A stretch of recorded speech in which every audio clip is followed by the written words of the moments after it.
নমস্কার, নতুন বাংলা থেকে বলছি সন্ময় বন্দ্যোপাধ্যায়।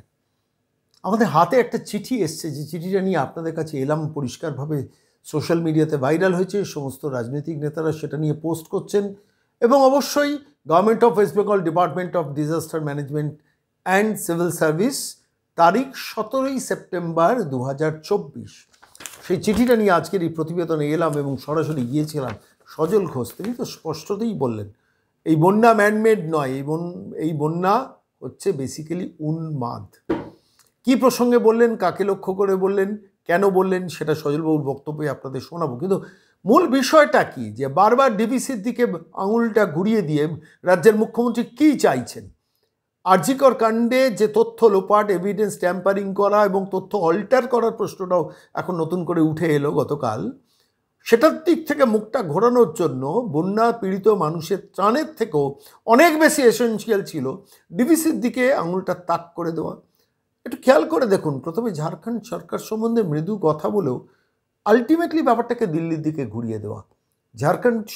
ঝাড়খণ্ডের মুখ্যমন্ত্রী সঙ্গে 3বার নাকি রাজ্যের মুখ্যমন্ত্রীর কথা হয়েছে, এবং তারপরেও এই জলটা ছাড়া হয়েছে। কারণ দামোদর ভ্যালি রিভার কমিশন যেটা রয়েছে, সেই কমিশনে রাজ্য সরকারের প্রতিনিধি ছিল। আগে সাম্প্রতিককালের 2জন প্রতিনিধিকে তিনি রেজিগনেশন দিতে বাধ্য করিয়েছেন। অর্থাৎ ধরা পড়েছে যে শেষ পর্যন্ত এই দামোদর ভ্যালি রিভার কমিশনের মধ্যে রাজ্য সরকারের 2জন প্রতিনিধি বসেছিলেন, তাঁদের সম্মতিতেই জল ছাড়া হয়েছে। এবং ঘটনা হচ্ছে 19 তারিখ বন্যা আসার আগে 17 তারিখ সেইটা জানানো হয়েছিল রাজ্য সরকারকে, যার ভিত্তিতে 17ই সেপ্টেম্বর রাজ্য সরকারের additional chief secretary to the government of West Bengal তিনি ডিস্ট্রিক্ট ম্যাজিস্ট্রেট, 8টা জেলার ডিস্ট্রিক্ট ম্যাজিস্ট্রেটকে লিখিতভাবে জানাচ্ছেন। কি জানাচ্ছেন একটুখানি আমি পড়ে শোনাই। যেখানে জানাচ্ছেন, member secretary DVRRC Maithon has informed that due to prevailing weather condition, uncontrolled huge inflow and rapid rising trend of water level at Maithon and Panchet reservoirs, the DVRRC will discharge 2.5 lakh cusecs water from 17/9/2024 and onwards till further advice। অর্থাৎ তারা জানিয়েছেন, সেই চিঠিটার উল্লেখ করেছেন, অর্থাৎ Damodar valley river commission তারা যে রাজ্য সরকারকে জানিয়েছে, এবং তার ভিত্তিতে রাজ্য সরকারের অ্যাডিশনাল চিফ সেক্রেটারি সমস্ত জেলা শাসকদের জানাচ্ছেন যে বন্যা হতে পারে, সুতরাং এই প্রিকশনগুলো নিন। তার মানে হচ্ছে দাঁড়িয়ে যে রাজ্যের মুখ্যমন্ত্রী যেটা বলেছেন আমাদের না জানিয়ে বা আমাদের বিনা সম্মতিতে করেছেন, সেটা মিথ্যে। জানিয়েছেন 2টো রিজার্ভারে জল একদম টইটুম্বুর হয়ে গেছে, ইমিডিয়েটলি ছাড়তে হবে, সেটা রাজ্য সরকারকে জানিয়েছে, এবং তার ফলে বন্যা হতে পারে রাজ্য সরকার জেনেছে, এবং সেই অনুযায়ী অ্যাডিশনাল চিফ সেক্রেটারি সমস্ত ডিস্ট্রিক্ট ম্যাজিস্ট্রেটদের এই চিঠিটা দিয়েছেন। প্রমাণ তো তাই দাঁড়ায়। লাস্ট প্যারাটা কি লিখেছে একটু শুনুন। সেখানে লিখেছে, moreover due to heavy release from Kangsabati dam there is likelihood of flooding in Purba Medipur, in Haldi and Rupnayanpur rivers due to effect of DVC and Kongshabati river canal system water. Urgent steps may be taken for evacuation along these channels. Additional Chief Secretary লিখছেন কব 17ই September. এই চিঠিটা আমাদের হাতে। তাহলে প্রশ্নটা হচ্ছে, রাজ্যের মুখ্যমন্ত্রী এতদিন মিথ্যা কথা বলছেন? রাজ্যের মুখ্যমন্ত্রী জানতেন না, রাজ্য সরকার জানতেন না, রাজ্য সরকার অনুমতিবিহীনভাবে হয়েছে। রাজ্য সরকারকে 2 দিন আগে যদি DVRRC থেকে জানানো হয়, তার ভিত্তিতে যদি অ্যাডিশনাল চিফ সেক্রেটারি জেলা শাসকদের সব জানান, ইভ্যাকুয়েট করার জন্য নির্দেশ দেন, তাহলে প্রশ্নটা আসছে যে রাজ্য সরকারের প্রতিনিধিদের উপস্থিতিতে, তাদের স্বাক্ষরে, তাদের সম্মতি নিয়ে পুরো ব্যাপারটা এপিসোডটা হয়েছিল, মানে এই জল ছাড়া ব্যাপারটা হয়েছিল, তাহলে রাজ্যের মুখ্যমন্ত্রী কেন অভিযোগটা সরাসরি তীরটাকে দিল্লির দিকে ঘুরিয়ে দেওয়ার চেষ্টা করলেন? এখন মুশকিল হচ্ছে, মুখ্যমন্ত্রীকে প্রশ্ন করলে তো তার জবাব পাওয়া যায় না। আর মুখ্যমন্ত্রীর সামনে যেসব সাংবাদিকরা থাকেন, তাদের সিদ্ধাটা এতটাই ব্যাকা যে তারা এইসব প্রশ্নগুলো করতে পারে না। আচ্ছা, যে কোনো সাংবাদিক এই চিঠির ভিত্তিতে সরাসরি রাজ্যের মুখ্যমন্ত্রীকে প্রশ্ন করবেন?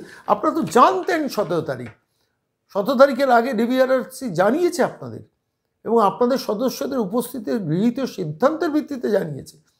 তাহলে আপনি কেন মিসলিড করছেন? এই প্রশ্নটা কি সাংবাদিকরা করতে পারবে না? কেননা সেই সাংবাদিক পরবর্তীকালে রাজ্যের মুখ্যমন্ত্রীর প্রেস কনফারেন্সে আর থাকতে পারবে না, সেই সংবাদপত্রের বিজ্ঞাপন বন্ধ হয়ে যাবে। আমি এই পুরো বিষয়টা নিয়ে সরাসরি জল ছাড়া নিয়ে, মমতার মিথ্যাচারণ নিয়ে আমি সরাসরি গিয়েছিলাম সজল ঘোষ।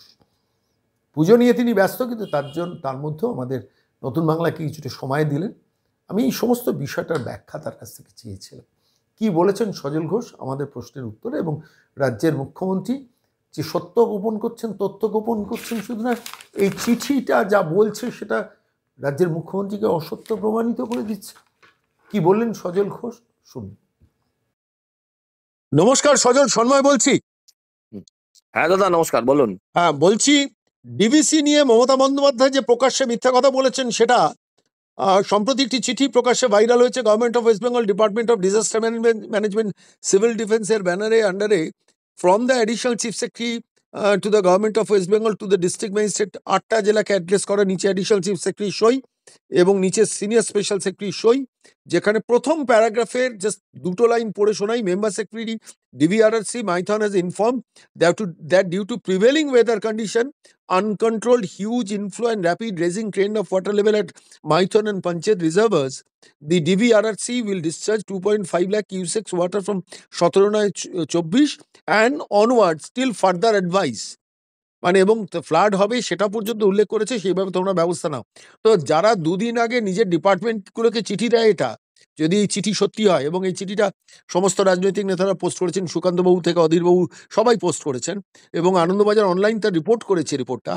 প্রশ্নটা হলো, একজন রাজ্যের মুখ্যমন্ত্রী এই বন্যা পীড়িত মানুষের এই পরিস্থিতিতে দাঁড়িয়েও কিভাবে প্রকাশ্যে এত মিথ্যা কথা বলে, এবং তার জন্য তার কোনো অনুশোচনা নেই। যখন এই চিঠি ভাইরাল হচ্ছে, সেটা নিয়ে মানে সরকার পক্ষের বা শাসক পক্ষের একটা অন্তত কৈফিয়ত, মানে যে কেন আমরা সরি আমরা বলেছি মিথ্যে, আমরা নিজেরা খবর পেয়েছি, আমাদের 2জন সদস্য ওখান থেকে মানে করেছে, রিজাইন করেছেন, তার মানে they are part of this entire processing.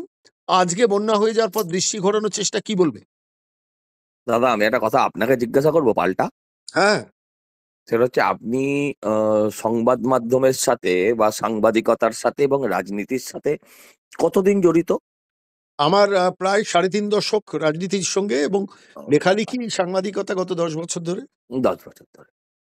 আপনি এই 35 বছর রাজনীতি, 10 বছরের সাংবাদিকতার জীবন, রাজনীতির সঙ্গে যাই হোক লেখালেখি, মানে সংবাদ সংগ্রহের জীবন। চলুন আপনি আমাকে বলুন তো, এর মধ্যে আপনি মমতা ব্যানার্জিকে সত্যি বলতে কবে দেখেছেন? একটু জোরে বলবে। আমি বলছি এর মধ্যে মমতা ব্যানার্জিকে সত্যি বলতে কবে দেখেছেন? মানুষ একটা এমন জায়গায় চলে গেছে যে মমতা ব্যানার্জি, তাকে যদি জিজ্ঞাসা করা হয় যে সূর্য কোন দিকে ওঠে, উনি বলবেন যদি পূর্ব দিকে ওঠে, মানুষ বিশ্বাস করতে থাকবেন এটাও মিথ্যে কথা। ঠিক আজকে এই জায়গায় চলেছে। না তো মমতা বন্দ্যোপাধ্যায়ের মিথ্যে বলা নিয়ে আর হাসির খোরাক হওয়ার বা হাসির খোরাক করার কোনো জায়গা নেই। আর বাকিগুলো সব চাকর বাকর, তাদের ক্ষমতাও নেই সত্যি কথাটা সামনে এসে দাঁড়িয়ে বলে যে রাজা তোমার কাপড় কোথায়। প্রশ্ন হচ্ছে ডিভিসি জল ছাড়বে, এটা উনি যেটা বলেছেন এতদিন আমরা, ধরুন আমি চিঠিটার কথা বাদ দিচ্ছি দাদা, এটা তো দেখুন, প্রথমত ডিভিসি কিন্তু ওইভাবে একেবারে সরকারি সেন্ট্রাল গভর্নমেন্ট সংস্থা নয়। ডিভিসির মধ্যে পশ্চিমবঙ্গের শেয়ার আছে, এবং এই শেয়ার থেকে সরকার অর্থ লাভ করে। ডিভিসির জলবিদ্যুতের 33% এই সরকার পায়, রাজ্যের সরকার। ডিভিসি 3টে সংস্থাকে নিয়ে তৈরি, একটা হচ্ছে রাজ্যের সরকার, একটা হচ্ছে তৎকালীন বিহার, সেটা এখন ঝাড়খণ্ড, আর একটা হচ্ছে কেন্দ্রীয় সরকার। এখানে সবচেয়ে বড় স্টেক হোল্ডারের নাম পশ্চিমবঙ্গ। অতএব এসব কথা বলে পার পাওয়া যাবে না। উনি বলেছেন আমি ওদের সঙ্গে সম্পর্ক ছিন্ন করলাম, ছিন্নটাও ওই তালাক তালাক তালাক বা ডিভোর্স করার মতন এক কথায় হবে না। ডিভোর্স করতেও যেমন সিস্টেমেটিক সময় লাগে, ছাড়া এই মানে ওর সম্পর্ক ছিন্ন করতে গেলে ওনাকে পার্লামেন্টে গিয়ে কথা বলতে হবে, যেটা এত সহজ নয়। উনি মিথ্যে কথা বলছেন, এটা আমরা সবাই বুঝি দাদা। এটা অ্যাপার্ট অল দিস থিংস, আমি আপনার এই চিঠি বা ওনার না জানার বিষয়টাই আসছি। এতদিন আমরা জানতাম ডিভিসি ওনাকে না জানিয়েই জল ছেড়ে দেয়। এই গত কয়েকদিন আগে উনি বলেছেন 3.5 ঘন্টা আগে ডিভিসি আমাকে জানিয়েছে, মানে রাজ্য সরকারকে জানিয়েছে।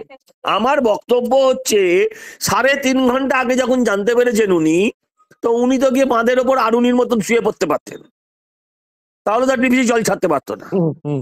একটা নোংরা, আমি বলছি শুনুন, মহিলা তো কখনো ভাষা আমাকে ব্যবহার করতে গেলে ভাবতে হয়, কিন্তু শত ভেবেও এর থেকে কোনো ভাষা পাওয়া যায় না যে এত নোংরা একটা মানুষ একটা জায়গায় নেমে যেতে পারেন, যেটা ভাবলে লজ্জা একজন মহিলা এবং এই বয়সে। যে মানুষ বানভাসী মানুষ, আরে দেখুন দাদা, এটা তো ন্যাচারাল ক্যালামিটি, এটা তো স্বাভাবিক। আমি তো এতে এতে রাজ্য সরকারের কি কোনো দোষ আছে? না, রাজ্য সরকারের কোনো দোষ নেই। হুম। কিন্তু কেউ যদি রাস্তায় দাঁড়িয়ে নিজের গালে নিজে থাপ্পড় মারে, তার তো গাল লাল হবেই। আপনি আমাকে বুঝিয়ে বলুন, বন্যা হয়েছে, জলে ভেসেছে, সব ঠিক আছে, উনি বন্যার ত্রাণ নিয়ে যান।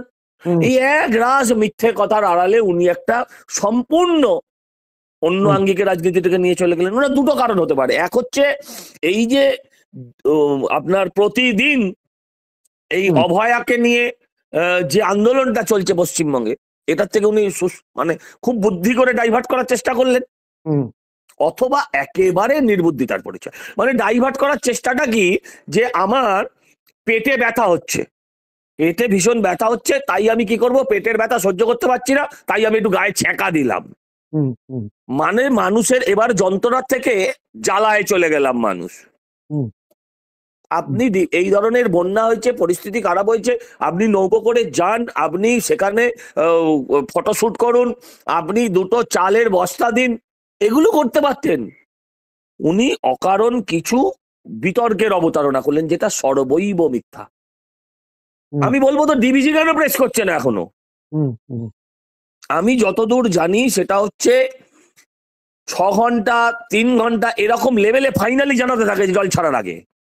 উনি যদি ওইটা ফলো করতেন, আমরা অনেক কিছু সেভ করতে পারতাম। উনি সেটা ফলো করলেন না, উনি গিয়ে নোংরা রাজনীতি করতে থাকলেন। ডিবিসির সঙ্গে সম্পর্ক ছিন্ন করে দেখাক না। প্রথম দিনেই তো 8টা জেলার 9টা জেলার ওই যে জেলাগুলো দিয়েছে, যে জেলাগুলোতে যারা ডিবিসি যাদের জানিয়েছে, ওই জেলার বিদ্যুৎ আছে থেকে। সম্পর্ক ছিন্ন করতে গেলে তো বিদ্যুৎ ছিন্ন করতে হবে। একটা মুখ্যমন্ত্রী উন্মাদ না হলে এরকম হয়? বলছে না, আপনি শুনুন, এই যে বলছে যে পশ্চিমবঙ্গের এই অবস্থা, আপনারা উৎসবে ফিরুন, মানুষের নেই, বেচা কেনা খারাপ, এইসব মার্কেট খারাপ। আমি এক লাইন বলে নি। বলে উনি কি করলেন, মানুষকে এত সমস্যার মধ্যে এমনিতেই আছে, উনি বললেন বর্ডার বন্ধ। আচ্ছা, আপনি আমায় বলুন তো দেখি, এই যে মেদিনীপুর থেকে জলটা ধরুন এবার চলে যাচ্ছে হাওড়ার দিকে, হাওড়ার ডিএম হঠাৎ করে বললো যে আমিও মেদিনীপুর থেকে জলে আসছে হাওড়ার দিকে বলে আমি কোনো গাড়িকে মেদিনীপুরের দিকে যেতে দেবো না, মেদিনীপুর থেকে আসতেও দেবো না। শুভেন্দু বাবুর এক ধমকে হয়তো 2 ঘন্টার মধ্যে উঠে গেল, কিন্তু এই পাগলামিটা কেউ করে? পশ্চিমবঙ্গের সঙ্গে একটা যোগাযোগ ব্যবস্থা শুধু মানে ঝাড়খণ্ডের সাথে তো নয়, সারা ভারতবর্ষের সঙ্গে, সেই রাস্তাটাকে উনি বন্ধ করে দিলেন। মানে দুর্ভাগ্যজনক। হ্যাঁ, কি বলছিলেন দাদা, বলুন। না, আমি একটা কথা বলি, সেটা হচ্ছে যাই হোক না কেন আমাদের রাজ্যের মুখ্যমন্ত্রী বলতে পারেন 41 সালে রবীন্দ্রনাথ মারা গেছেন, 47 সালে তিনি ফলের রস খাইয়েছেন, বলতে পারেন যে রামমোহন সতীদাহ হ্যাঁ, জানতে পারলে রবীন্দ্রনাথ বিষ খেয়ে নিত। হ্যাঁ, বলুন। 1,500 কেজির বাচ্চা জন্মেছে, 1100 দেশ ভারতবর্ষে আছে, পৃথিবীতে আছে, রাকেশ শোষণ, ইন্দিরা গান্ধী চাঁদে গেছেন, সব বলতে পারি, কিন্তু এইটা ঠিক নয় যে উন্মাদ কথাটা বলা। আমি একটু অপোজ করলাম। এবার তুমি কি উত্তর দেবে? আমি কি বলবো দাদা? আচ্ছা ঠিক আছে, পাল্টে দিন কথাটা। কি বলবো? পাগল বলি? কি বলবো? কি বলবে বলো? পাগল বলবো। আর সেটাও দেখুন, আমি একটা আপনাকে কথা বলি, উন্মাদনা, এই যে উন্মাদ হওয়া, এই ব্যাপারটা নিয়ে আমরা যদি সাবজেক্টে যাই, দ্যাট ইজ আ ডিজিজ। আচ্ছা, দ্যাট ইজ আ ডিজিজ, সেটা ইচ্ছাকৃত নয়। আচ্ছা, অনিচ্ছাকৃত। এখন ধরুন ভাইপো ওনাকে উন্মাদ করে দিয়েছে, ভাইপোর চাপে, এটা একটা ডিজিজ। কিন্তু যদি আমি এই শব্দটা বাদ দিই, তাহলে বাকি ব্যাপারটা আরো ভয়ঙ্কর, যে ইচ্ছাকৃত। ঠিক, বাকি ব্যাপারটা আরো ভয়ঙ্কর, যে ইচ্ছাকৃত। আচ্ছা, অতএব আপনি আমার আগের কথাটাই রাখুন, সেটা ভালো। শব্দটাও আমি সাধুতে দিয়েছি, চল্লিতে দিইনি। সব দিক মিলেমিশে ওটাই সেফ অ্যান্ড ফিটেস্ট। অনেক ধন্যবাদ সজল, এতক্ষণ সময় দেওয়ার জন্য। ওকে দাদা, ওকে। ঠিক আছে, অনেক ধন্যবাদ।